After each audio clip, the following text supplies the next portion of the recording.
ہم سبز منڈی میں کاروبار کرتے ہیں اور ہم دوستوں کو یہ منع کرتے ہیں کہ بغیر ریٹ کی یہ سودا نہ اٹھا. ایک آدمی اس کے پاس کوٹے کا مال آتا ہے اور پیٹی جو پیٹی لاتے ہیں وہ ریٹ نہیں مکاتا، ریٹ مکائے بغیر اٹھا لیتے ہیں. تو ان سے میں یہ کہتا ہوں کہ یہ شرم جائز نہیں ہے، یہ حرام ہے. پہلے ریٹ طے کر لیں پھر پیٹی کو اٹھائیں، لیکن وہ صبح ریٹ لگاتا ہے. کیا یہ شرم جائز ہے یا نہیں جائز؟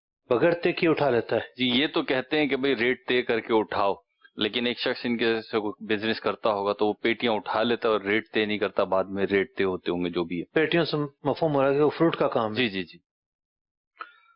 اب پھر وہ آخر میں دیکھتا ہوگا کہ آج کس بھاؤ گئی ہیں، ٹھیک ہے، وہ پیسے دے دیتا ہوگا. تو ابہام پایا گیا. ابہام بہت ساری چیزوں کے اندر ہوتا ہے. قیمت کے اندر ابہام یہ پورا ایک سیکھنے والی چیز ہے تاجروں کے لیے. قیمت کے اندر ابہام نہیں ہونا چاہیے. بعض اوقات باہر سے مال آ رہا ہوتا ہے، ٹھیک ہے، اچھا، ایک تو وہ قبضے سے پہلے بک جاتا ہے، وہ ایک غلطی ہے، وہ ایک الگ بات ہے.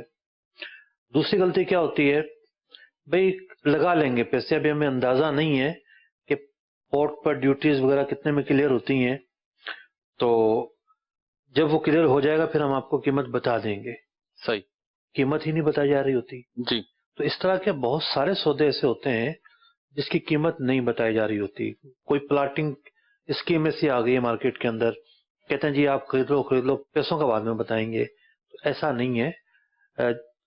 جو چیز آپ خرید رہے ہیں وہ ہے کیا چیز، اس کا بھی پتہ ہونا چاہیے، اور اس کی قیمت کیا ہوگی اس کا بھی پہلے سے طے ہونا ضروری ہے. تو قیمت طے کیے بغیر سودا کرنا یہ جائز نہیں ہے، اور اس کی آمدنی بھی حلال نہیں رہتی.